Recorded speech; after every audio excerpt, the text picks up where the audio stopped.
Expand करने के बारे में विचार कर रहा है, शिफ्ट करने के बारे में विचार कर रहा है, क्योंकि अगर पंजाब की बात करें, हरियाणा की बात करें, इंडस्ट्रियलिस्ट जो है वो थोड़ा कशमकश में रहते हैं। शिफ्ट ना करके यहाँ से एक्सपैंड करें। हमारे पास नदियाँ हैं और गुजरात के पास समंदर है। नदियों जितना काम हमने कर दिया, अब हमारे जोश को समंदर चाहिए आगे बढ़ने के लिए, तो अब समंदर की तरफ भी जाएंगे। जगबानी पंजाब केसरी टीवी देख रहे सभी दर्शकों का स्वागत। गुजरात में जनवरी में होने वाली वाइब्रेंट गुजरात समिट को लेकर आज चंडीगढ़ में एक डेलीगेशन पहुंचा है, जिसमें गुजरात के एक मंत्री भी पहुंचे हैं। तो नॉर्थ इंडिया के जितने भी बिजनेसमैन हैं उनको गुजरात में इन्वेस्ट करने को लेकर यहाँ पर आग्रह किया गया है। तो हमारे साथ अश्विन जौहर जी हैं। जौहर सर, डाइस पे आज आपने जितने भी नॉर्थ इंडिया के अपने चंडीगढ़, पंजाब, हरियाणा के इंडस्ट्रियलिस्ट भी यहाँ पे आए हुए थे, उनको प्रेजेंटेशन भी दी गई जिस तरीके से गिफ्ट सिटी बन रही है, देश की पहली स्मार्ट सिटी, और धुलेरा में जो प्रोजेक्ट आने वाले हैं उसको लेकर वहाँ पर जितने बिजनेसमैन हैं अपनी वहाँ पर देखें कि क्या कुछ वहाँ पे इन्वेस्ट कर सकते हैं। तो इस प्रोजेक्ट को आप कैसे देखते हैं? और आपने डाइस से भी बोला कि यहाँ के जो लोग हैं वो बहुत मेहनतकश हैं। देखिए, मैं वही डाइस पे बोलना चाह रहा था कि गुजरात, वाइब्रेंट गुजरात के माध्यम से गुजरात में क्या कुछ किया जा रहा है। गुजरात सरकार द्वारा इंफ्रास्ट्रक्चर प्रोजेक्ट्स क्रिएट किए जा रहे हैं, सब कुछ क्रिएट किया जा रहा है और वर्ल्ड क्लास फैसिलिटीज़ अवेलेबल कराई जा रही हैं। लेकिन उसको एक जीवंत बनाने के लिए हमारा जोश, जो उत्तर भारत में बसने वाले हम लोग जो हैं, उनका जोश बहुत ज़रूरी है। और ये जोश और जो गुजरात सरकार द्वारा तैयार की गई इंफ्रास्ट्रक्चर है और फैसिलिटीज़ हैं, अगर इनका समावेश हो जाए तो स्वाभाविक रूप में भारत की उन्नति में सहायता करेगी। सर, जिस तरीके से वहाँ पर सेमीकंडक्टर इंडस्ट्री हो, चाहे रिन्यूएबल एनर्जी सेक्टर की बात हो, चाहे वहाँ पर एरोप्लेन जैसे बड़े हमारे डिफेंस से रिलेटेड जितने भी इक्विपमेंट्स हैं उस प्रोजेक्ट की बात हो, या फिर स्मार्ट सिटी की बात हो, तो मतलब सारे प्रोजेक्ट जिस तरीके से दुबई या इस एरिया में बड़े बड़े शहर हैं, तो उस तरीके से वो सिटी तैयार हो रही है।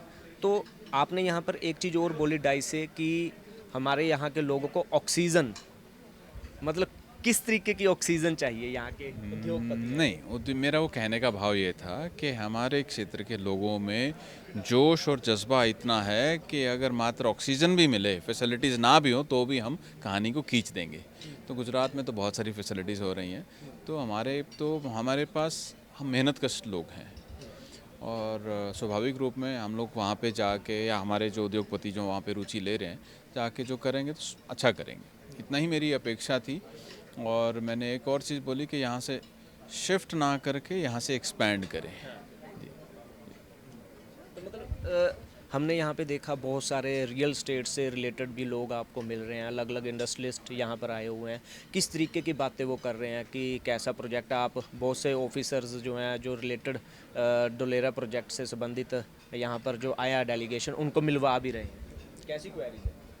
देखिए, क्वेरीज तो बहुत अच्छी हैं, क्योंकि स्वाभाविक रूप में पिछले 15-20 साल से आपने देखा होगा कि गुजरात में काया पलट हुई है और व्यापार के बहुत सारे मौके बढ़े हैं और व्यापार करने का एटमॉस्फेयर बहुत अच्छा हुआ है और बाहर से भी बहुत ज़्यादा इन्वेस्टमेंट वहाँ पे आई है। देखिए, भारत में फॉरेन डायरेक्ट इन्वेस्टमेंट स्टेट खुद लेके जो आए, वो एक मेरे ख्याल में गुजरात सबसे पहला प्रदेश रहा है। तो लोगों की काफ़ी रुचि है यहाँ के लोगों की गुजरात में एक्सपेंड करने के लिए, और अच्छा वाइब्रेंट गुजरात को अच्छा यहाँ पे रिस्पांस मिला है जी। सर, हरियाणा को रिप्रेजेंट करते हैं, आपने जैसे बोला कि वहाँ पर एक्सपैंड करें, है ना, शिफ्ट ना करें। तो मतलब एमएसएमई सेक्टर की बात की जाए तो नॉर्थ इंडिया में सबसे ज़्यादा रजिस्ट्रेशन जो है यहाँ पर हुई हैं। तो मतलब आपको क्या लगता है कि जो यहाँ का उद्योगपति है वो किस तरीके का विचार कर रहा है? वो एक्सपैंड करने के बारे में विचार कर रहा है, शिफ्ट करने के बारे में विचार कर रहा है? क्योंकि अगर पंजाब की बात करें, हरियाणा की बात करें, इंडस्ट्रियलिस्ट जो है वो थोड़ा कशमकश में रहते हैं। नहीं, ऐसा नहीं है। देखिए, हमारे पास नदियाँ हैं और गुजरात के पास समंदर है। नदियों जितना काम हमने कर दिया, अब हमारे जोश को समंदर चाहिए आगे बढ़ने के लिए, तो अब समंदर की तरफ भी जाएंगे। जी, मेरा आखिरी सवाल है, जितने भी यह इंडस्ट्रियलिस्ट जो लोग इंटरव्यू देख रहे हैं उनको आप क्या संदेश देना चाहेंगे कि जो यह प्रोजेक्ट है उसका फ़ायदा उनको किस तरीके से मिल सकता है?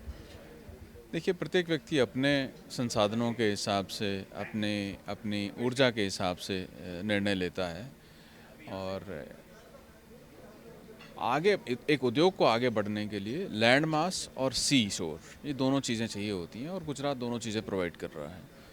तो मेरे हिसाब से गुजरात से हमें वर्किंग कल्चर समझने की, वर्किंग कल्चर सीखने की और यहाँ पे उसको इम्प्लीमेंट करने की, चाहे उद्योगपति हैं चाहे हमारी सरकारें हैं, तो यहाँ पे इसको इम्प्लीमेंट करने की हमें प्रयास करना चाहिए। Thank you. तो ये थे हमारे साथ अश्विन जौहर जी। साफ तौर पर कहते नज़र आ रहे हैं कि जितने भी उद्योगपति हैं, चाहे सरकारें हैं उत्तर भारत के क्षेत्र में, उनको गुजरात से सीखने की ज़रूरत है, जो वहाँ और यहाँ के एरिया में भी व्यापार को, उद्योग को और बढ़ाया जा सके। चंडीगढ़ से वीडियो जर्नलिस्ट रजत के साथ पंजाब केसरी के लिए वरुण भट्ट।